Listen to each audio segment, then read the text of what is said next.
Hello and welcome to the Adventure Games podcast. This is Shorta Dunbar coming to you live from Lisbon at the DevGAMM Conference 2024. Huge thank you to Maria and to Christina for inviting me over.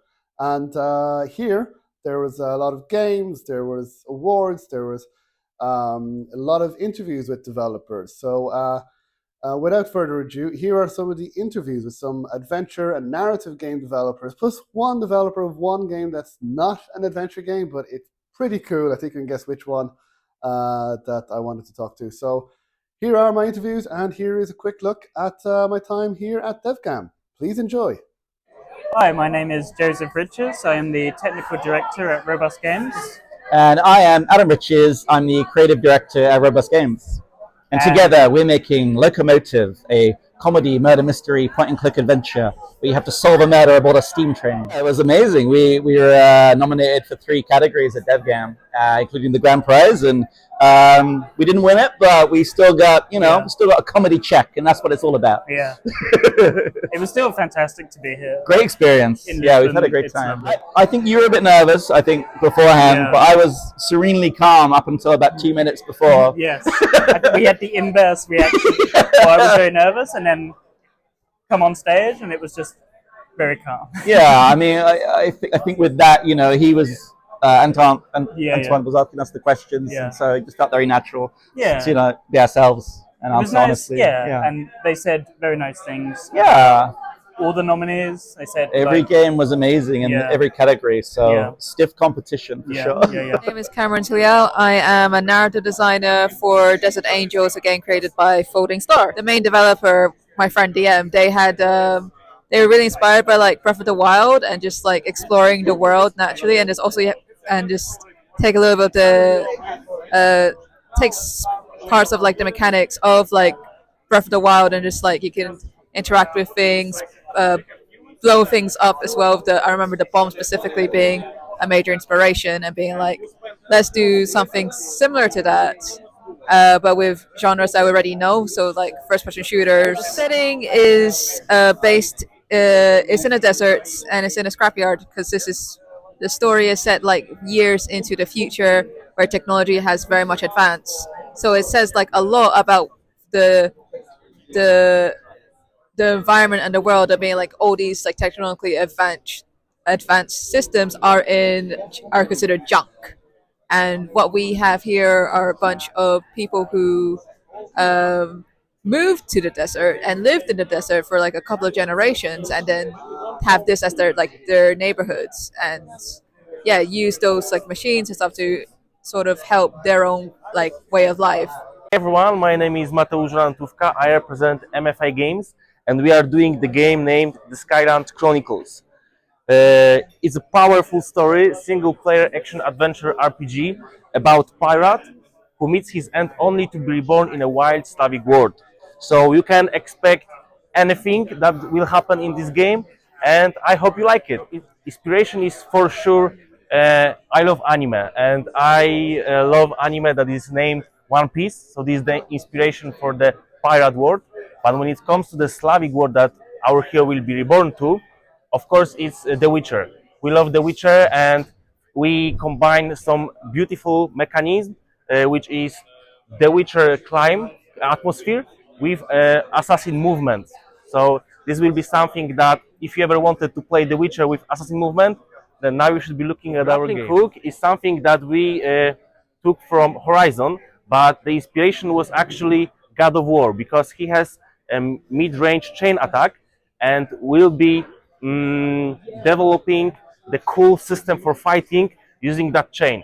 So that grappling hook you saw recently is just the beginning for something that is cool coming soon. I'm Rytis Jadzevičius from Lithuania, Vilnius.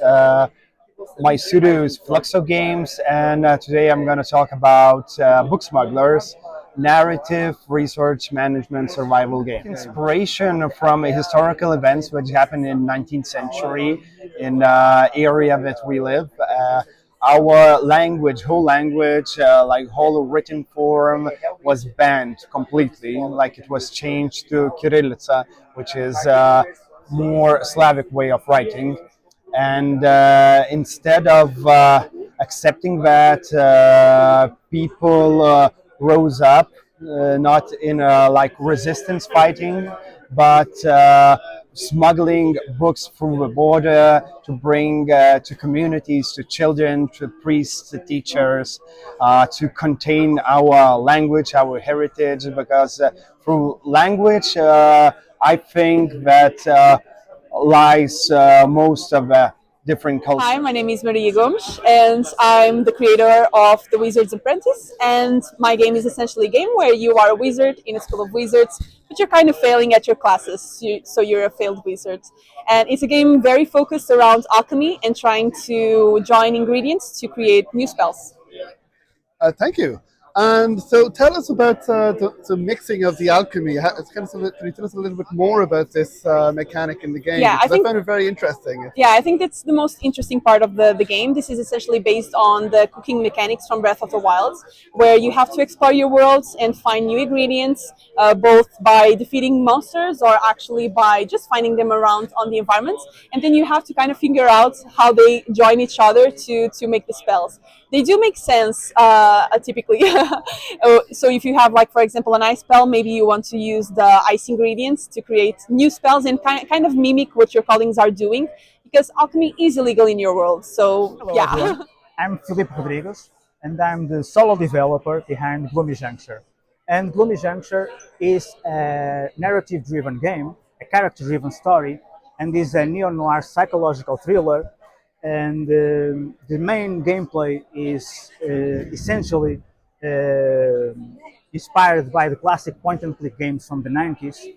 And the story itself is about a mundane person, a janitor, that is doing some pretty mundane things. He needs to clean his vomit before he left his job.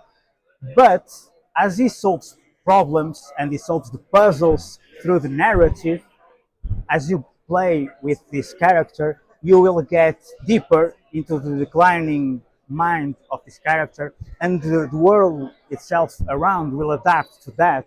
So you will have some segment of feverish dreams where you need to understand what the hell is going on. And the game itself is also, as I said, a character-driven story. So you will need to consume the content and digest what does it mean, because I have an ending in the game, but you also can take another kind of messages from that ending and from the interactions you have along the way. So that's Gloomy Juncture. Hello, my name is Jennifer Catch. I'm from Montreal, Quebec, Canada, and my partner Louis Sahir and I have invented this new mobile game. It uses artificial intelligence, so it has been born this year after 15 years of trying to develop it and get it going. When we started with our original idea, we invented it. We didn't have screens on our phones. We had flip phones, and we were told you're crazy. But out of necessity was born this idea. My partner was undergoing surgery and recuperating from ACL. And he was kicking a ball in my home one day, 15 years ago. And I thought, okay, let's take this outside. Well, I can't hop outside to play. So the idea came to me that what if one day we had screens on our phones, like TV, and we could develop something that people recuperating from surgeries, injuries, or just training to get healthier can kick a soccer ball on your mobile screen. So everyone told me you're crazy. Don't quit your day job. We wrote the idea down on a napkin. We put it in the bank deposit box, and we let it alone for a few years because artificial intelligence, augmented reality did not even exist. It existed in other applications, government, but not commercially. So we had to wait for students to come out of universities with all this education. In the last 10 years, it has slowly begun with other games that are using augmented reality. We thought our game was augmented reality, but in the end, after so many years now, it is artificial intelligence, computer vision, foot detection specifically. So we found the right guy, and he's given us now this beta that we have on iOS and Android. And we're here at DevGAMM, invited by DevGAMM Lisbon 24. Very, very lucky to have won a booth, and we can show our new game and get some interest. Those were some of the interviews that I did with some of the developers. The full interviews will be going up over the next few weeks and months, both on the podcast and on YouTube. So make sure to subscribe on YouTube and anywhere you listen to podcasts as well. You can also listen to the podcast on adventuregamespodcast.com. And a huge thank you to all the people who agreed to speak to me, all the people who showed me their games and who spoke to me during the conference. I'll be speaking in more detail about the conference and about some of the other games that I had the chance to play as well. And again, thank you to Maria and to Christina. It was a fantastic conference, and I'd really recommend people come next year if you can come as well. So we'll be talking more about some of the games that I played here. So thank you again for watching and for listening. So take care, everyone. Goodbye.